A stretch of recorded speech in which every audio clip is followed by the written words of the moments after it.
Larson has been a member of mine for more than 6 months now. I want everybody to know, Donald, I appreciate it. Thank you very much. Fantastic. I want to thank everybody for joining me today. Before we get Mark in here, we'll just give him a second. We'll give everybody a chance to come into the room and say hi and thank everybody who's here. David, I want to say thank you. Adam, Steve, thank you very much. Gale Force, the mayor, thanks, brother. I appreciate it. Rich, thank you very much once again for being here.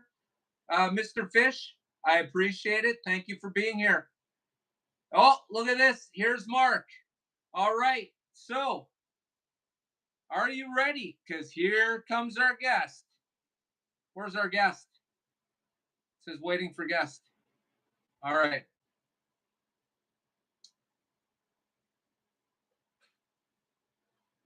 My lips are moving, but you can't hear me.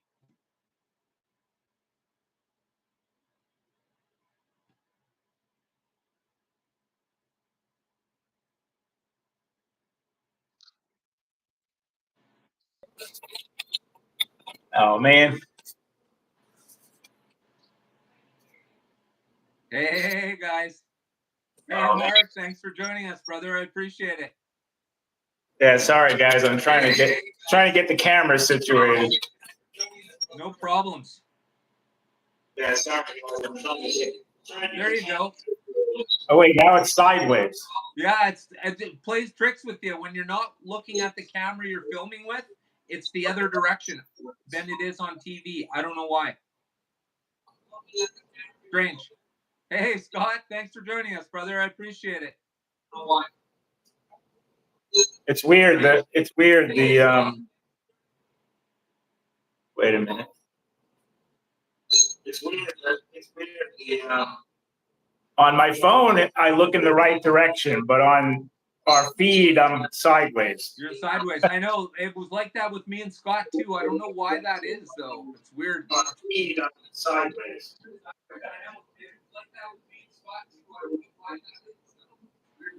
Your speakers were turned off. Did I turn my phone around? Thanks for joining us tonight, brother. First rule in being my moderator, you must have speakers turned on.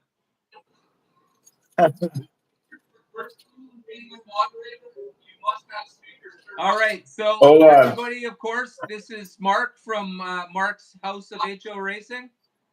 Absolutely fantastic. Mark's another up-and-comer. He's really big in the community, and he helps out quite a bit.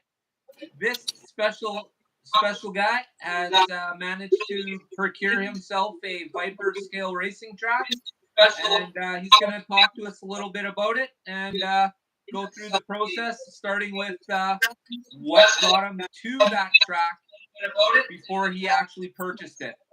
So, Mark, let's have it.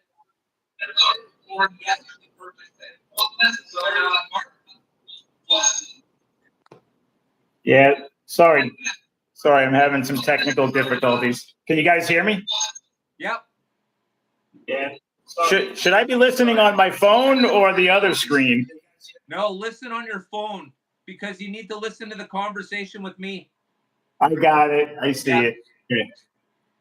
So you'll watch the comments and then you'll hear our conversation and they'll hear us talking. I'm trying to figure out how to turn my, oh, there we go. Hold on a second. Let's see if I can put this in my stand so I don't have to hold my phone the whole time. Hey, Big Ralph Smith. How you doing, brother? Thanks for joining us. I appreciate it. Shift, thank you for joining us. Fantastic. This is not easy being doing this. Oh, it's hard work, man. You know, you just can't sit around. I do. I just sit around. I let you do these shows. Well, here we are right now sitting around, right? Hey, Ryburn, thanks for joining us. Okay, so Mark, take it away.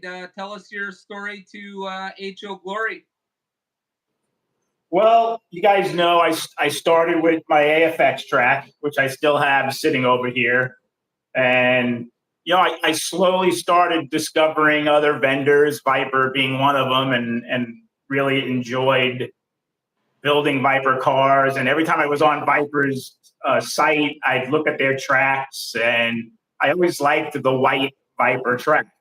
I was like, man, that'd be cool to have one of those. Yeah, absolutely.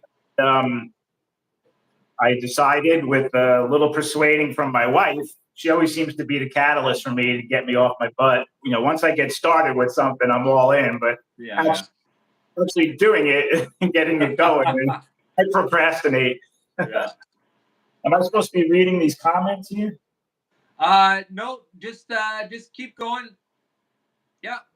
Okay. Well, hey guys, hey everyone. Thanks for joining and thanks for having me, Dan. So yeah, I just kept looking at the Viper track, and I wanted a bigger track than what I had with my AFX track, and I wasn't sure. I was thinking of just maybe moving my AFX track to a bigger table and making a bigger AFX track. Yeah. But as I thought about it, I was like, man, I really would like one of those Viper tracks, and started playing around with the idea of building yet another track in this garage, and had a lot of cleaning up to do because the garage was full of a lot of garage stuff that most garages are full of. Right. Yeah. We found room for it. A lot of it's under my track table. I'm using under the table for storage. Nice. And hey, Scott. Yeah, so I eventually did some measuring and figured out the biggest track I could fit in here, and turned out to be a 4x14 14-foot table was pretty much as big as I could fit in this garage, comfortably. Right. And Viper actually only had two choices for the 14-foot track, so I chose the Scorpion. And you have the 14.3, right? No, 4x14, 4-lane track. So you have the 14.4, I guess. Yep. Yeah. Yeah, that's cool. And once I decided on it and pulled the plug, I ordered it, and I called Viper a couple of times. I spoke to Dan. I guess going back a little bit further, I toyed with the idea of having them build me a complete turnkey system. But when I found out how much they cost, I was like, no, I'll build my own table and do my own track and just buy the kit. Yeah, exactly. Right. Yeah. And so once I got the track, it came in a not very big box, actually. I was surprised. It was probably maybe 3.5 feet, decent sized box, not huge. And it was lighter than I thought. The track material itself is actually lighter than I expected. Like each piece. Apparently, I did a little more research on the Viper track, and apparently it's like an air-filled PVC material, that Sintra material that they use. Oh, that's what it's made out of, your white track there? Yeah, so they make white and black in the Sintra material, and then they have a premium grade, which is a little bit more heavy-duty, harder PVC, a premium grade. It only comes in gray color, and I really wanted the white, so I went for it. Plus, the other material was like another $400 on top. $400, yeah. Wow. Come on, so, really? Although what I know now, after building this track and playing around with it and using it, this material it is pretty easy to mar and mark up this material. So you do have to kind of be a little careful with it. Yeah, foam PVC is pretty much right, Ralph. That's what it is. What kind of warranty comes with it? A warranty? Yeah. I don't think it comes with any warranty. Oh, okay. I mean, I guess they would warranty against any defects if it arrived damaged in shipping or anything like that. But right. once you start building it, you're on your own. Oh yeah, no, for sure. Yeah, if you screw something up along the way, they offer to put it together for you. So if you're not up for the task, it's probably best you let them do it, right? Yeah, it is it softer than it? It's no, it's AFX track is much harder than the Viper material. You know, put it this way: if you take your nail from your finger and push it hard enough, you can make a dent in the Viper track. Oh wow, Yeah. wow, Now really? you That are is able to rub out, like you can use like a Scotch Brite pad or a fine sanding block, and you can take out light scratches and things like that. But oh yeah. uh, Yeah, Dan at Viper is pretty good. He seems like a good guy to deal with. Like I said, he made that video for me and all of us when I bought those couple Viper cars. 100% made those videos specifically for me. He goes out of his way to make sure that all the customers are really happy and you're getting what you need. How was your experience with Dan? oh yeah, excellent. I mean, every time I emailed them with questions, and I did have a lot of questions before I actually bought the track, and even afterwards, and any questions I have just on anything Viper, their cars, they're very responsive. They email you back pretty quickly. They're always very helpful. Yeah. Yeah, that's what I found too. I didn't like that you can't really call them, but they get back to you like right away, right away. I called them a couple of times and spoke with them. Yeah, he sends along his phone number after you contact him through email, correct? Yeah, Yeah. yeah. When I told him I was thinking about building a track, he's like, "Why don't you give me a call? We can, we'll talk about it." So that's what I ended up doing, talking to him over the phone. Oh yeah. And yeah, once I got the track kit, and you guys saw my video, most of you probably saw the videos I did documenting it on my YouTube channel, and I pretty much went gangbusters and was working on this thing every spare minute I had, waking up early Awesome. in the morning, and I had this thing railed, and within like 7 days, 7 8 days, I had all the rails in. Um, there's definitely a couple of things that I think they can improve upon in the process of building the track.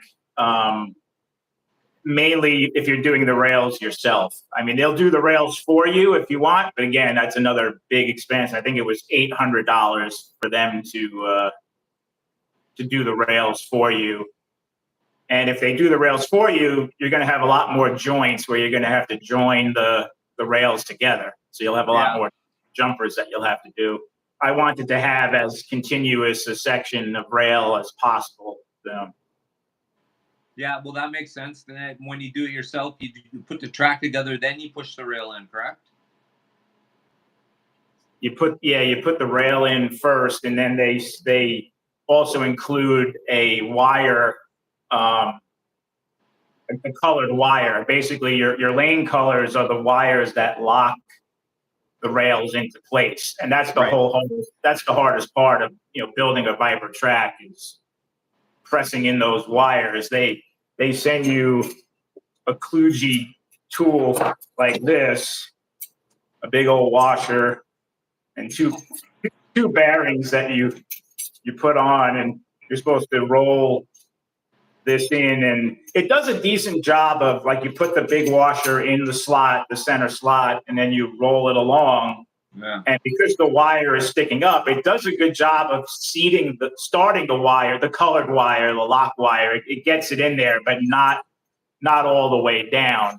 Then I had to follow up by hand, just with this, push the lock wire into place to really seat it all the way down to the bottom of the slot. So this thing was tearing up my hand. I ended up having to buy work gloves and use a glove when I was trying to do. Awesome though, and totally fun though, right? Like what else would you rather be doing than building your own track? Yeah, no, I loved it. I mean, other than killing my back because I was bent over so much, but Ow. And yes, I did document that I had an issue where I felt the slot of the Viper track is a little shallower than the X slot. I had some issues with the Mega G and Mega G Plus, although actually part of it was my own doing because I had lowered I put lower rear end and front ends on a lot of my AFX cars, and that was part of it. I realized if I took a stock AFX car new in the package with the stock tires, it really didn't have a problem with the clearance of the guide as far as grinding in the slot. I could show you guys. I took out a little section of the. See if we can go for a little walk here. Awesome.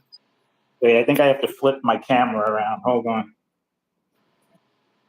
So hopefully you guys can still see. So they send you a bunch of the rail sections. These come in 20-foot lengths. And then this is the locking wire. They give you two rolls, I guess, depending on how big your track is. I had plenty of wire left over. Right. And actually a good amount of rails I had left over as well. Oh, is it going sideways because I'm turning the phone the wrong way? There you go. But yeah, they, each section had a letter on it, so it actually helped you like a puzzle, A, B, C, D, to put the track together and form the shape. Now, my track happened to come with a couple of extra pieces. You could choose from a couple of different layouts, so that's why this is an extra piece. Oh, that's pretty cool. But yeah, you can see, well, I actually still have the protective end. The track comes with these protective end caps on each section. And So you don't chip or nick the slot or what? You pop those off. Oh, yeah. Kind of see how deep the slot is there. But, yeah, my track did have one piece that was damaged. It was actually cracked right there. Oh. Just past where the blue tape was. Dan from Viper wasn't happy to hear that, but I glued it with super glue, and there was actually this big sweeping turn. It was broken over there, but you can't even tell. I mean, I super glued it, and it was fine. So I wasn't too worried about it. So I'm sure Dan would have taken care of you. Yeah, I'm sure he probably would have sent me a whole another piece if I really wanted to. Well, it would be the right thing to do. Yeah, but I'm too impatient. I was already building the track. That's all of us. We already glued it. We wasn't glued it, dude. Yeah, it wasn't completely broken off. It was just cracked. So I was able to glue it. Awesome. Yeah, it looks great, man. Oh, nice mug too, eh? Got some official AFX gear. Yep, my AFX mug. Oh, I will show you guys. We were talking about how soft the track is. Let me do this again. Hopefully I can get this on camera. No, let's see if I can get this. I don't know if you guys can see all those like little nicks, like right there.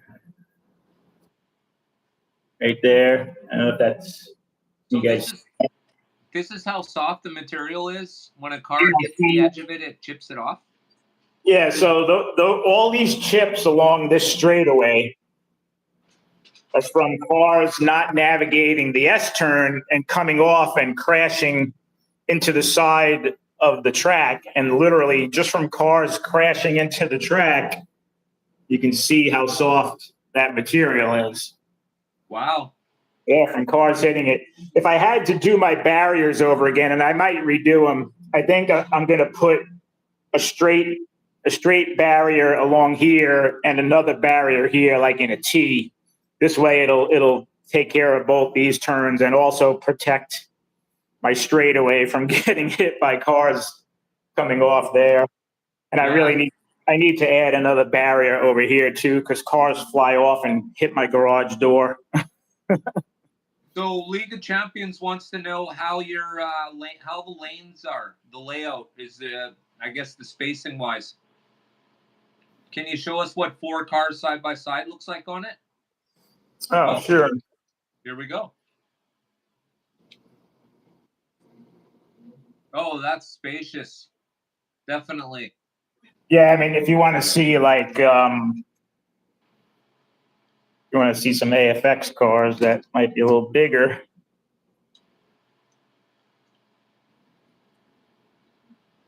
Actually, yeah, plenty of space.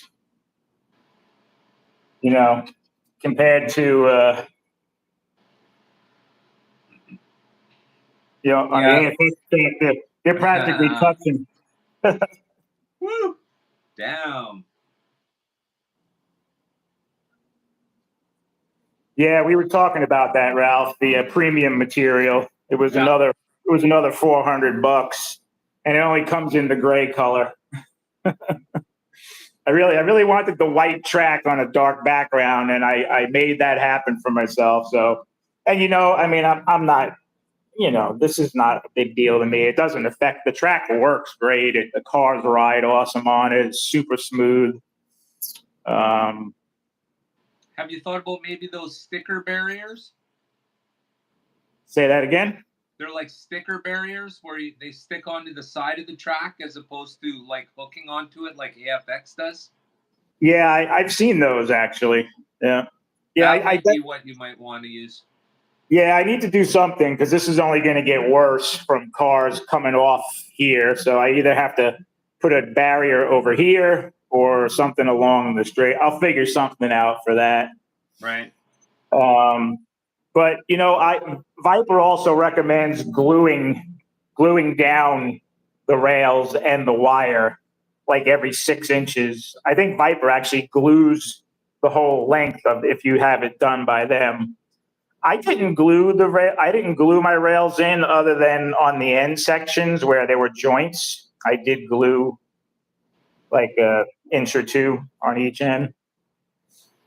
I haven't had any issues. I haven't had any issues with the rails coming up or anything like that. Even with really strong magnet cars, I had one issue over here with the blue lane recently, and I just had to glue back down the end sections there. But otherwise, it holds it pretty good. So, what size is it, Mark? How much space does it take up? It's 4 feet this way by 14 feet long, and it's a 56-foot lap length. Oh, that's nice. Yeah. Wow. And what's your what kind of cars are you running on it lately? Mostly Viper. These are some house cars that I just got. I bought some Lexan bodies, and these are stock B-spec Viper chassis. I have 4 more, but those are the modified. Those are 3-ohm cars. Those are a lot. Yeah, I have a set of AFX cars that I run as well when we don't want to go too fast. But right. You know me, I like my speed. Yeah. You know, I have an Eddie Van Halen car. You have to have a really fast car that's going to have a Van Halen theme to it. Yeah. I have 2 of those. These are my really fast cars. These are 2.5 and 2-ohm cars. Those things really fly. The Polymods? No, these are ones I built by myself. Like this is a 2-ohm NSX turbo armature that I got from Hardin Creek. Oh, wow. Silver plated electrical system. This has Wizard. No, this one has gearing I got from Hardin Creek. This is a Wizard independent front end. Bunch of different parts. Average lap, well, you can see some average lap times of the Viper V-spec about 3 low to mid 3 second times. These cars, the 2-ohm, 2.5-ohm cars will do low twos. Wow. Yeah. The 3 ohm cars will do like 2.5 or under 3 seconds. It's a nice setup. Yep. Franken Really Viper. nice. And then I run everything in between. I got all my Magna traction cars here that I like to run. They run real nice on the Viper track. Some Mega G and Mega G Plus cars. I don't know if Scott's still on from Scott's House of HO, but I just rebuilt the M&M car that I got from him. Oh, cool. I put a 3.5 ohm balanced armature. I had bought some Pro 8 magnets and they were too strong for the stock armature. So I broke down and got a 3.5 ohm arm and better pickup shoes and brushes and springs. So all you Tyco guys will be proud of me. I'm getting pretty good at rebuilding a 4.4 x 2 chassis. Thanks And to how they doing? thanks to all my buddies out there. They run real good, actually. The Tyco cars. Although it's interesting, like a 3.5 ohm motor Tyco car, my 6 ohm Viper, just to show you how strong and well built the Viper platform is. This car on my dyno, a 6 ohm armature from Viper, pulls better times than my lower ohm Tyco cars, and it does just about as fast a lap time as a 3.5 ohm Tyco armature. So can't say enough about how good the Viper cars are. Oh, really tight. Really tight. My little workbench here with all my stuff. Let me switch this back.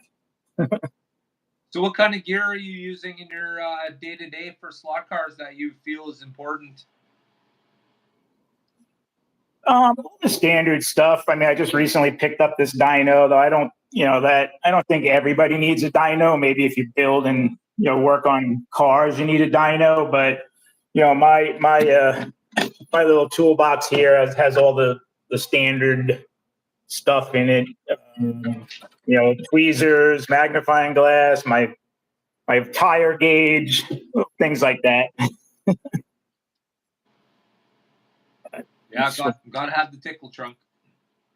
Yeah, you gotta have the tools of the trade, right? Yeah, the tackle box. Yeah, for sure. So you getting much use out of the track now, or what?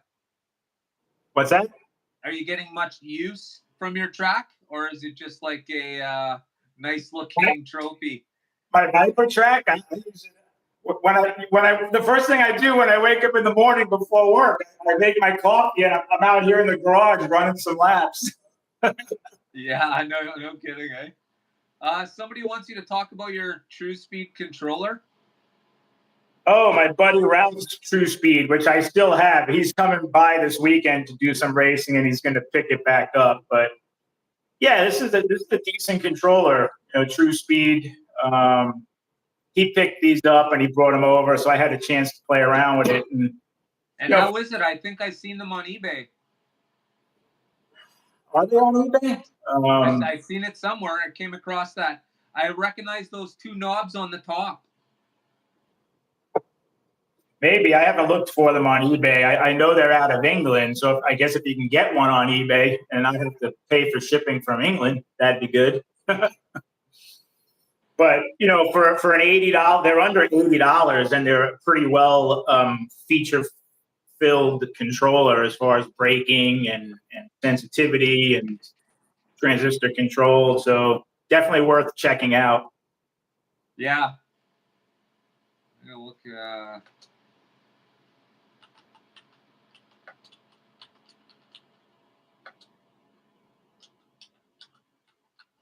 Have I tried the DSRT chassis? Some DSRT chassis. It's basically a Viper. Oh, there's actually a couple of different ones. They're for Carrera. No, DSRT makes like a Super G Plus. I have a few of them. Oh, that must have been the one that I've seen. Yeah, there's a couple on eBay right now. This is a BSRT G3. It says it on the side. I mean, it's basically like a Viper Super G Plus chassis. All the same stuff that fits in a Super G Plus fits in a Viper, fits in this BSRT chassis. My next purchase, I'm going to pick up a Wizard Fusion car because I want to try one of those out and just see how they run compared to a Viper chassis. Right. So I think I'm going to be picking one of those up soon. So I'll have a video out on that. Like the same thing. Yeah, it does, Scott. Very, very similar. Pretty much. So where do you see yourself headed in the hobby? You're here to stay, obviously. You're well planted and you're about to get monetized. Probably Yeah, I think in the winter time. I don't know. You know, I have like 600 or so subscribers now, and you know that's about 575 more than I thought I would ever have. So, right. I don't. I mean, I'm not in this to make money, really. I enjoy the hobby. I like sharing what I know. I like learning. I love when I do my videos and guys respond back with tips for me. I mean, there's guys that are subscribers on my channel, you know, like Ralph and Jeff. Those guys helped me a lot with building my Tyco cars, and I appreciate that. And that's how I learn. And then, you know, if I can share the knowledge and pass it along, great. Well, it's definitely one of the best parts about our hobby here and the people in our community. Everybody wants to help out. It's fantastic. Yeah, well, that's what it's all about, especially people that are new to the hobby. You know, you got to try and steer them in the right direction so they don't get frustrated and not enjoy the hobby, you know? And yeah, that's right. That's one of my main complaints about some of the stuff Auto World does. I wish they would just make a more solid product, because when somebody has to deal with the problems of buying a new set, any racing rig set, I could just shake Auto World's head for trying to sell it to kids. It's a no. For most adults, it's like a medium to extreme experience on the holy cow level, trying to make it work. You know, I really think that they need to do something a little more solid for the kids, just to keep them in there and wanting more. You don't want to shut somebody down 2 minutes into the ride or it's game over. Yeah, definitely. You know, and even AFX were coming out with the 120 ohm controller, and you know, it just sets people up for a bad experience if they do start getting more into the hobby and they start buying other cars, maybe a Viper chassis or something on eBay that's a lower ohm armature, a Tyco car, and they get it home or they get it and they're trying to use a 120 ohm controller and the car doesn't run good, you know, and they don't know any better. They don't know what ohms are, and they don't know the difference with that stuff. A lot of us do because we've been doing it for a long time. But that's right. Yeah. So how long have you been doing slot cars? When was your first slot car experience?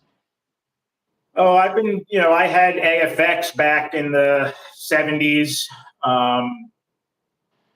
Growing up on Long Island, had a group of guys. My friend had a 4-lane AFX track up in his attic. Actually, we had a little racing club. We would go up in the attic, and it was like six or eight of us. Little, you know, I don't know how old we were. 12, 11, 12, 13, something like that.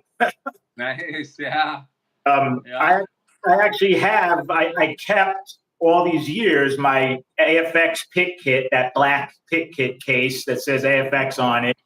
And I had some of my Magna Traction, back when I was doing it, the Magna Traction cars were the cars to have. The G Plus cars were just coming out. But I had kept my pit kit and my Magna Traction car. I had like a half dozen cars in that pit kit and a little box with some spare parts and stuff. And I just kept that in a box all these years, like in my closet, in my bedroom closet. You know, everybody has a box with junk in it, right? Yeah. Oh, yeah. Yeah. You know, back in the the late 90s, early 2000s, I was actually living in Virginia at the time, and I was going through cleaning up some stuff, and I opened up that box and I found that little pit kit with my cars. All the tires, all the tires were falling apart and dried, and I'm like, wow, I wonder if AFX even still exists, because now you're talking. It had to be at least 20 years or more since I had touched those cars. And sure enough, AFX was still around. I decided to buy a track. I didn't have any track anymore. I just had those cars. I bought the Super International set. Oh yeah, nice. When I bought it, it came with the Super G Plus cars, and that was my first exposure to the Super G Plus car. And I was like, wow, this chassis is really nice. I like this chassis. Yeah. Except, unfortunately, all of mine had the brittle black plastic that had the defect, and they cracked where the axle clipped in. All 8. I bought 2 sets. I bought the Super International and a set that was called the 4-way split. I bought those 2 sets. I bought those 2 sets, and with those 2 sets, I was able to build any number of layouts that I wanted. And that's how I got into BSRT chassis. I was looking for replacements for all my broken Super G Plus chassis. Yeah. So I bought the BSRT chassis, and this is back when the internet was fairly new, but there was one gentleman out there, I forget his name, he had a site, he sold parts, and I got the BSRT chassis and transplanted all the parts from my Super G Plus into the BSRT. And that's kind of how I got the bug for the Super G Plus, Viper, anything in that line. I've been building it. I was forced to learn how to build it because all my cars broke. Yeah, eventually they made it that way, hey? Right. So, so I bought those sets, and I was in Virginia at the time, and my wife and I were living there. We didn't have any kids yet. And shortly after that, my first daughter was born. So the track got put away and put back under the bed. And I had a second child 2 years later. And, so I'm raising young kids, and playing with AFX tracks wasn't the thing that I was thinking about. Not practical, eh? Not practical. Yeah, so, probably another 10 years went by where I touched the track again. That's awesome. I was the kind of guy that would take the track out from under the bed, build a layout on the floor in the living room until my wife got sick of it and asked me to put it away. And so it wasn't until the pandemic hit that my daughters, who are now in their 20s, both my daughters, so they said, hey, do you still have your AFX track? We should build a track. Everybody was bored looking for things to do. And so I took the track out again and built the layout on the floor in my living room, and did that for a little bit. And it was my wife that came up with the idea of, why don't you build a permanent track out in the garage? We'll make some room. And, who was I to argue with her? Yeah. Great idea. And that's what started it. That's what led me to building the AFX track that's in here. And somehow my wife and daughters convinced me to start a YouTube channel. And why not, eh? 2 years later, here I am. And now I have 2 tracks. Like I say to everybody, that's why you always videotape everything and just let people decide if they want to watch or not, Yeah. So, I mean, I try to come out with, I don't know, what I think is at least interesting content. I struggle sometimes to come up with stuff to do videos on. I don't want to just do videos for the sake of doing a video, but, just of me driving cars around. It's not what I like doing, but she's a keeper. Thanks, Scott. Well, you got to have a few of those in your file. People like to watch the cars go around on the track. I found that out. Some of my most popular videos, of course, are just cars going around, and I get it. Yeah, I mean, I do racing video. Like when I have family over, like this weekend, we're having a party and there's family in town. My daughter's coming in town tomorrow, so there'll definitely be some racing going on this track. over this week. My brother-in-law is in town. I had him on the track the other night. He's my age. He remembered doing slot cars as a kid. Right. So we had some fun doing some racing the other night. So yeah, I'll probably get some videos up of us racing over the next few days into this weekend. Yeah, sometimes though it really is. It's like writer's block, I guess. You're really not sure what you want to put down. You know, you have an idea, but it's just not flowing. Ugh. Yeah, I mean, I've watched other people's videos, and I kind of do my own spin on those, and maybe actually repost stuff that somebody did a long time ago. You know, I'm guilty of that, of stealing content from people. Oh yeah, no, it's not content stealing. It's just doing it in your own style is how I look at it. And we all have a few of those. You know, it's kind of hard to get away from. I mean, the new car comes out. We're all content creators, and we all want to talk about the new thing that just came out. You know, we kind of really have no choice but to do what the other guy did. The only thing is, you got to do it your way, right? Yeah, I hear that. I mean, that's what we have you for, though. You do such a great job of going over the new cars, and you do all the editing and stuff and the special effects. And I don't know that I'm ever going to do that, but you never know. No, it's it's not really even about going all that far. It's just about finding, your groove, your style, how you want to lay things down. Like when somebody watches your video, what are they expecting from your video? Are they expecting something in particular? You know, on your day to day, right? You know what I mean? As your sort of video style and what you're putting down is different from what everybody else is doing. It seems like all the creators kind of got their own little niche right now. We all look forward to what Scott does because Scott has his. Everybody looks forward to Scott because he's got the knowledge base and he's got his track and can run the cars, and we all appreciate that. You have your style now with the Viper and showing everyone how these higher end cars are running. I don't know anybody else who could show quite like what you can right now on your track with the higher end cars from Viper. You know, so and of course there's other people like Stockpile Hobbies and all those other guys. You know, everybody seems to be putting out quite a different thing lately. I don't really see too much of the exact same thing. Right. You know, of course, we're all going to review the shit out of the new whatever. But I don't see anybody's doing exactly as the other guy's doing. I've never once heard anybody in the HO game say, "Hey, that guy's doing exactly what I'm doing." Right. It's Yeah, not like that. It can't be like that, you know? The whole experience for me has been very positive. The community's great. I've made some good friends on here. I mean, even the mayor with his pink lane markers on. Yeah. I love the mayor. He's a great guy.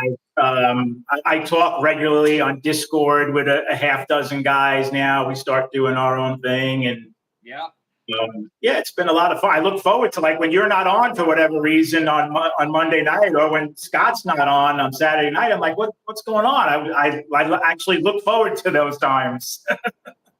You know? Yeah, well, it's something different in the schedule. Yeah. We need some new HO stuff coming out though, eh?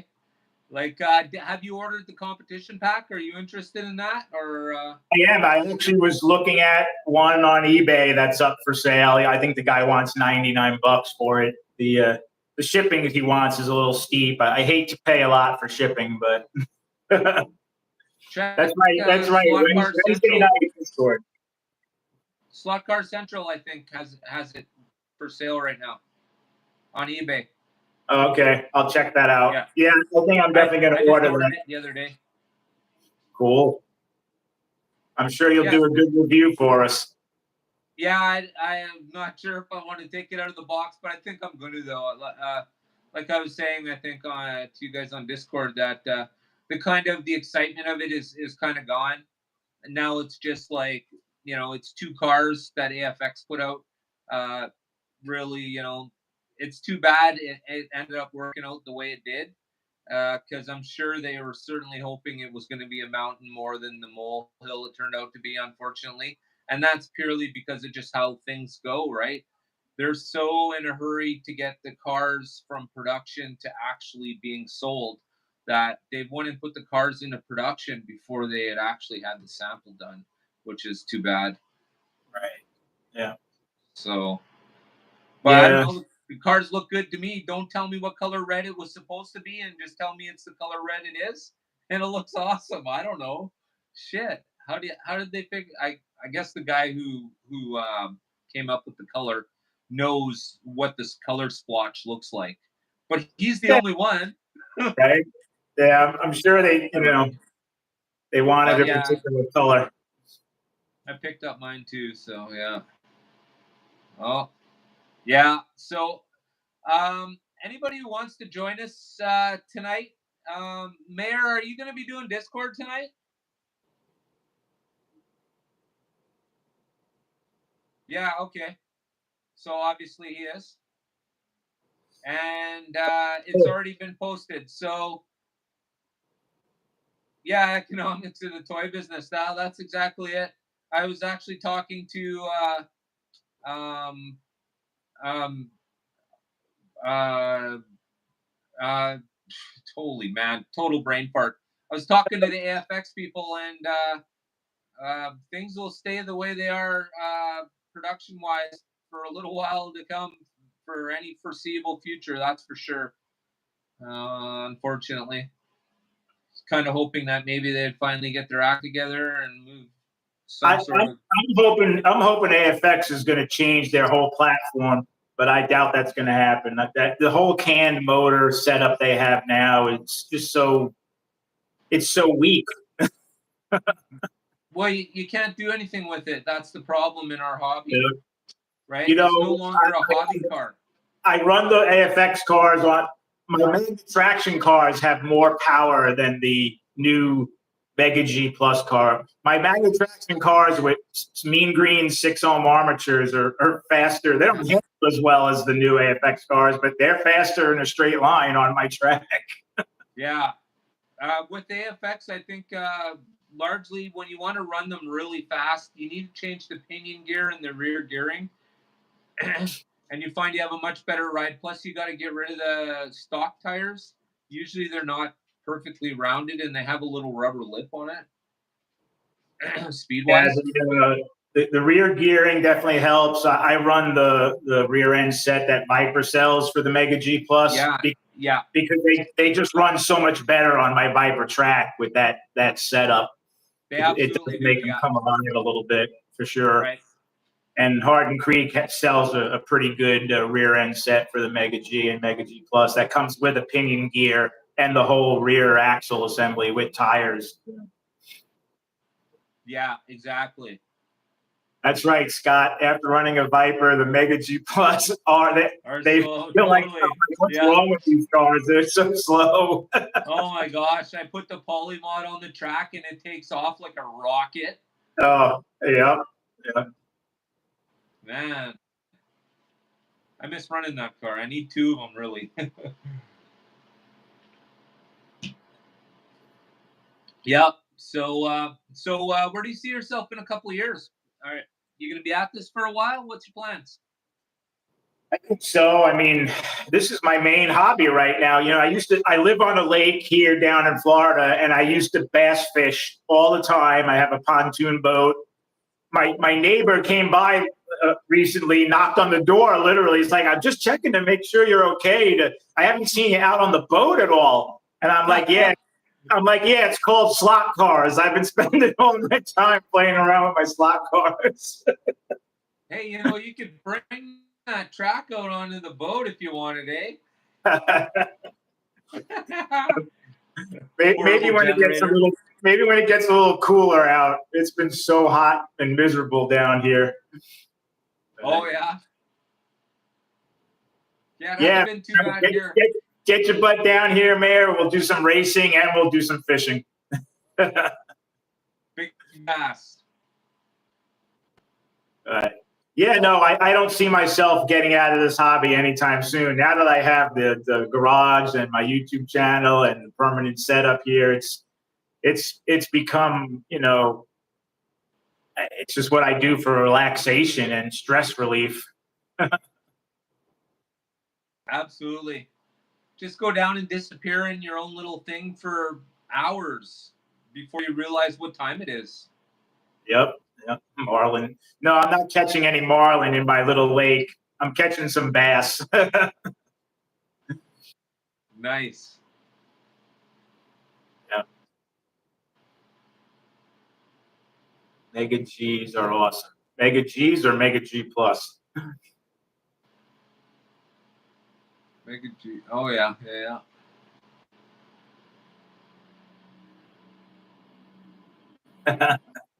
So Scott, what's going on with you, Scott? What's happening with your internet, brother?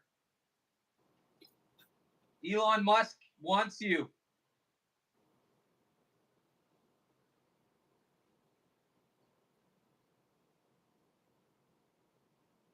Oh, I don't have AC. I'm glad it hasn't been hot. I hide in the basement when it gets super, super hot outside. Yeah, I had to install an AC unit in the wall. You know, you can't live in Florida. I wouldn't be in this garage if I didn't have air. Sweat would be dripping off me. So. Oh yeah. So what do you have? What did you install out there? A split? No, it's just an in-wall AC unit. Oh, I see. I don't need heat.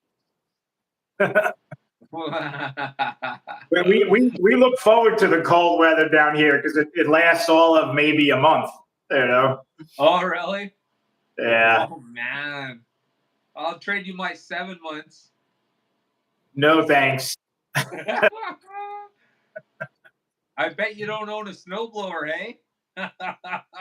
I do not. I have a generator for in case we have a hurricane, but that's about it. Yeah, we don't get any major natural disasters here in Winnipeg where I live.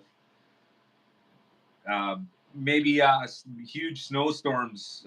I shouldn't say we don't. Maybe huge snowstorms that close stuff down, and like torrential rain where like it's like a lake dropping from the sky. Yeah. No, I don't need any natural disasters. They're so strict. Anytime a hurricane, you know, whenever the hurricane season starts and you live in Florida, it's just a way of life because those storms all come towards Florida. So it's like the stress level goes up and you're like, oh God, where is the storm heading? Yeah. Then you got to go. Then it looks like it might be coming your way. So you got to go through the whole routine of taking all your stuff in, and you don't realize how much stuff you have in your yard until you have to go inside. It's like, oh my God. And then of course, thankfully it's nothing. No, you didn't even get any wind. You're like, damn it, I got to put everything back out. But that's okay. Yeah. And don't forget snow tires for the car, Mayor. Yeah, no snow tires down here.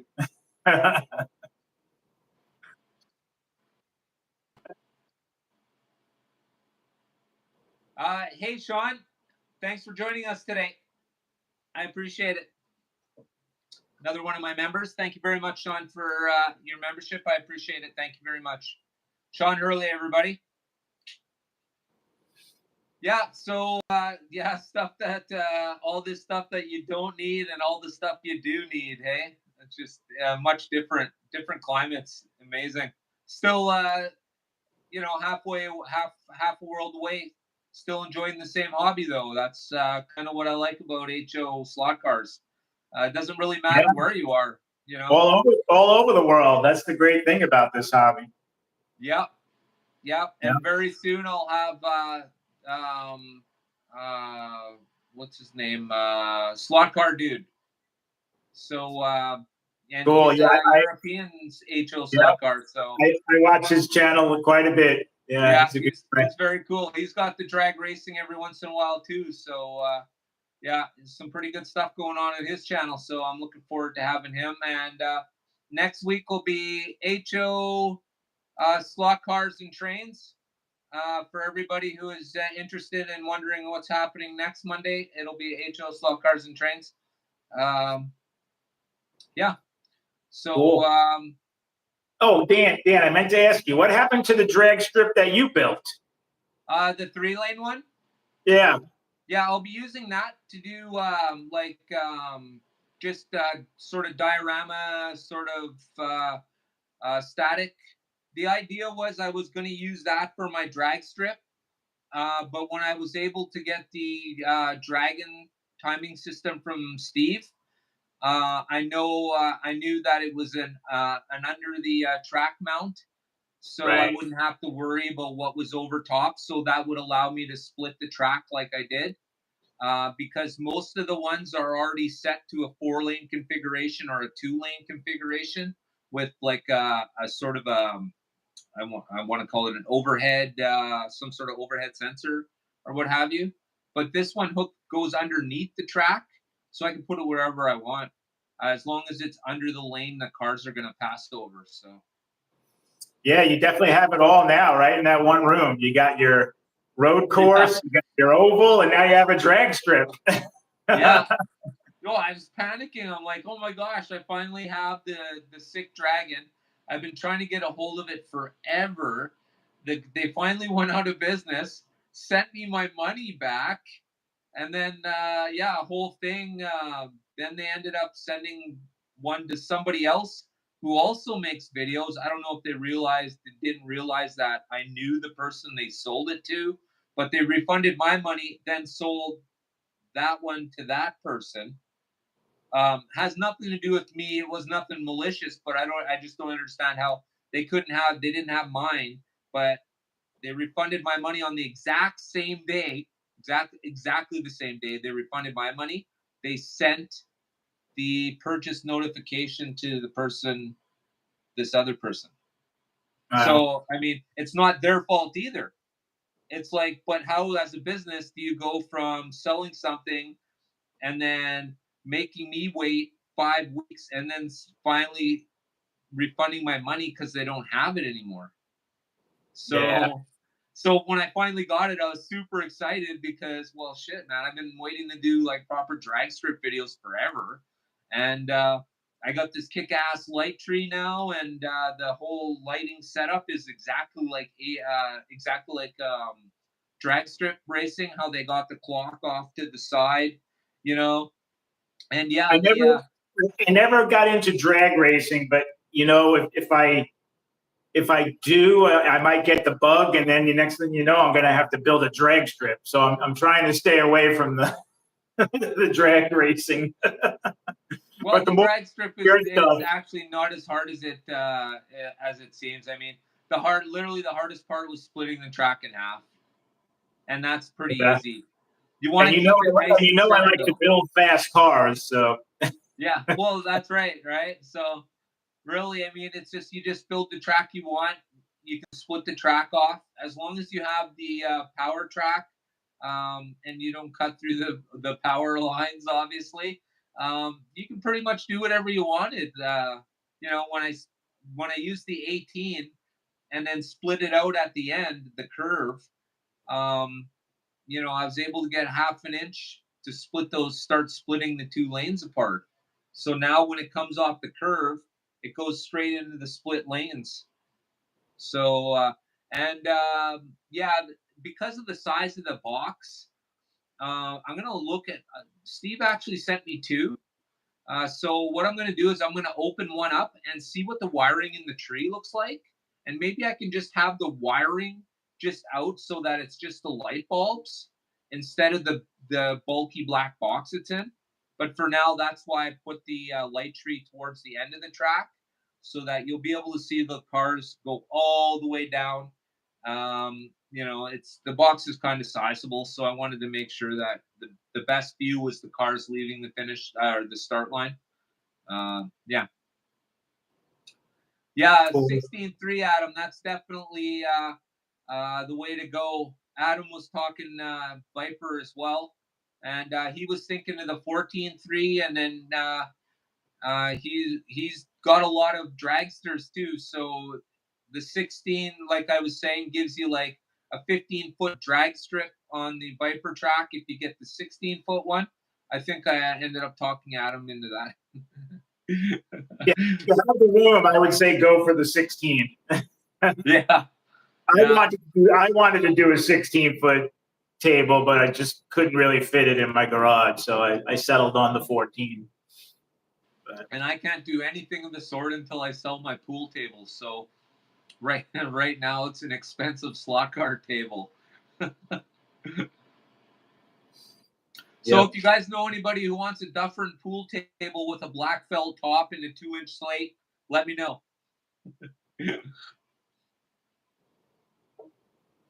All right, guys. So we're at the end of the hour. I want to try and keep it close to an hour from now on.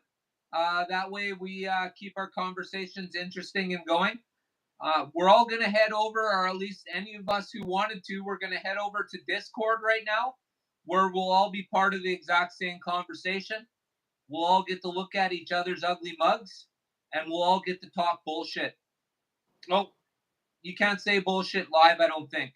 Fuck it. I did anyways. All right, guys.